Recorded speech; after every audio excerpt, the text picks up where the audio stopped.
yeah, yeah. And then I had to do one with computer graphic. We used an amp. I think you actually bought an Oh yeah, it was an old amp with the round grill on it. Yeah, and a big handle on the top that looked like it. Yeah, I faked it all out. Then the rest of it was all faked out. It worked. All right, let's. All right. Not a lot of guitar playing on my part. No, but Jesse sounds great. Yeah, it's you know, that's a real. That was a real feat for Jesse because it's been decades, literally decades since we did this stuff. You did a whole record like that. Well, we did a whole record like that. We did a whole tour, and it was one of the best tours we ever did because we had complete control over the kind of the environment and the atmosphere. We took our own tiki bar out. So whatever gig we were actually in our own club. And we would set the whole tiki bar up on the stage. We made a whole sort of like 3-act show that involved, well, in a way, this is kind of like, you know, this gig here is like something of a fantasy. In that when you get to your retirement years, what you want to be able to do is exactly what Les was able to do, is like have a place that, you know, you didn't have to travel across the world to get to, you know, a place that you could just go to and play, and people would, you know, have a sensibility and appreciation for the music. And on our thing with the Twist tour, our whole imagining was that we had a little bar in Honolulu, and busfuls of tourists would come by, and we do 3 sets a night, and we change over the crowd every night. So we had tables and chairs on the stage, and people would come in for the first set, and then we'd move them all out, and then do the second set, and then do the third set, which was a whole after hours kind of jam session, with a drunk at the bar hitting on the very last girl who's still in the bar. So it was essentially a pre-visualization of what I imagine my retirement years to be. You know, instead of you going out on the road and touring, tourists come and see you, like Don Ho. Or like Branson. Yeah, somebody or Branson. Well, let's stick with Don Ho. I hear Branson's kind of like it's not happening anymore. No, I haven't heard anything. You know, I've heard that it did economically, because you're having trouble. That whole Branson thing is. Oh, it didn't have legs, I guess. So I could be wrong. What's your history with Les Paul? I mean, did you grow up listening to him at all? Well, I mean, aside from playing his instruments, and aside, of course, from hearing his music, I only met Les once, and it was like 20, 25 years ago. I mean, he only died last year, but this is how long he's been an icon. This was like 20, 25 years ago, and like it was some event, and I don't remember exactly what it was, but it was all the great guitar players of the world. You know, there was Steve Vai and Rick Derringer, and I was there. I'm not a great guitar player, but Johnny Winter and everything. It was just like a sea of guitar players just there to have a little event with Les Paul, who everyone recognizes as, you know, he didn't invent the electric guitar, but he perfected it in a way. You know, and everyone, my very first serious instrument was a Les Paul I bought in a hock shop for $85, but it was a real Les Paul guitar. And you had the famous, was that a Les Paul SG? The one with the no, I acquired that later. No, this was just kind of a plain, you know, the standard. It had just the soap bar pickups. You know, it was a pretty old original one. This was in 1966, I think, when I got it, and it cost $85 in a hock shop on South Street. That's how ubiquitous the instruments were that I could get what today would be an incredibly expensive instrument for.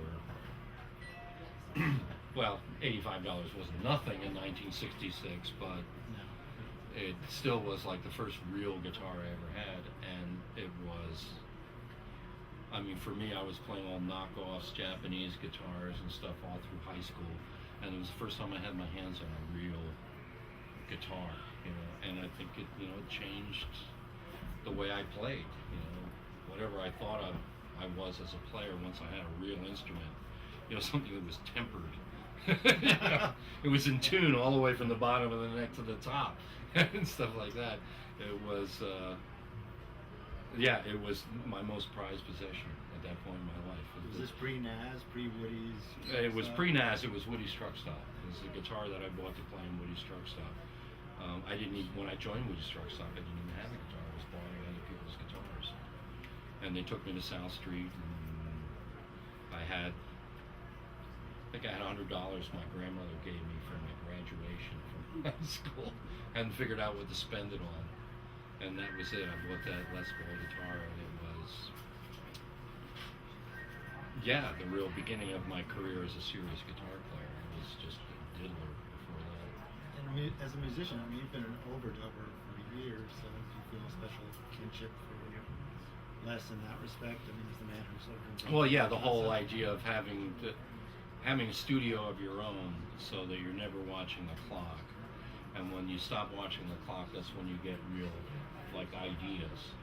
You know, you're not worried about being kicked out of the studio or something like that. So the whole concept of having your own studio, it's not just the luxury, it changes the way you make music. It gives you ideas you wouldn't have had otherwise because people are trying to chase you out for the next session. And so, it was not only that, it was the fact that he more or less invented, or at least propelled the idea of multi-track recorders. Now, he didn't invent stereo, but he did invent 3-track, because I don't know anybody else who ever had a 3-track machine. But the whole idea of bouncing things back and forth, the idea of making hardware that would accommodate your musical ideas. Les had the he didn't just have the ideas, he had the knowledge and the ingenuity, I guess you would say, because he invented things that didn't exist before. So he was well-founded musically, he was well-founded technically, but also he was a very ingenious guy. And that was an inspiration to me, certainly, when I started doing, my DIY recordings and building a studio for myself. You think about the kind of music you're going to make. You don't think about all of the technical issues. And I think in the end, what is his greatest legacy is, people would like to say it's the guitar or it's the multi-track recording or one of these technological things. None of those things were driven by somebody who was just like a dweeb. He was making music, and he had ideas about music he wanted to make, and those drove the developments that he brought about. So it's not just like some obscure engineer coming up with circuits and things like that. It's a guy whose knowledge, this is what I identify with. I learn the things that I need to know in order to further the music that I want to make. And that's exactly what Les did. He learned when he got a new idea and the technology didn't exist to realize it, then he would learn what he needed to know in order to create the technology to do it. Right, you were one of the first guys that did that DIY thing. You became known for having your own. Yeah, I was kind of early on. It's not as if it was a revolutionary idea. It was the kind of disappeared for a while between Les and you. Well, it was the idea of owning your own studio. There was a high price of admission for that for most people. To buy a multi-track recorder and a console and all of the other stuff. That was more than most people were willing to invest. And so the business was pretty much controlled by studio rate cards. And the music that was made got controlled by studio rate cards because you didn't want to go over 3 hours at a time. It was also union rates as well. Everything was broken down into 3-hour chunks. And the great thing, for Les was, well, he may be in the union, but he doesn't have to bill himself for everything he does, so he can burn hours and hours and hours just trying to figure out how to realize a musical idea. And again, the same thing, like owning his own studio is nobody's ever gonna walk in and say, okay, wrap it up now, Les. We got to get another gig in here or something like that. And yes, I know from personal experience how rewarding that is, to be able to create your own working environment and to make your own rules within that environment. And the irony is that, you know, we've gone, you know, kind of like full circle now. The price of admission for anybody who wants to do that nowadays is really almost nothing, you know, way less than a motorcycle, you know, or some other sort of self-indulgence. You know, you can have state-of-the-art computer and I/O devices and hard drives to capture it all on, and microphones and things like that, and it's all accessible almost to anyone. The only thing that's missing for most people is the musical sensibility to make the most out of all of those things. Do you have a studio out in Hawaii? Studio like that? Well, a studio in the sense that I've got a laptop with everything I need on it, and I got audio I/O devices and all that stuff. But I've stopped thinking in terms of the studio as an establishment of some kind. The studio is wherever you are now, and you do whatever you can do on the airplane, you know, and then when you're off the airplane, then you whip the guitar out and do the guitar stuff. And then if you have to do something bigger, it doesn't have to be someplace that, mad props to John Stork, but it doesn't have to be a John Stork studio, you know. It could be a house, a living room, any old thing at this point. And are you recording your new stuff like that, pretty much? pretty much, yeah. You know, I pretty much do it all kind of like from whatever's the most accessible and easy for me to use up until I have to add more something I can't play. I gotta hire somebody to do that, of course.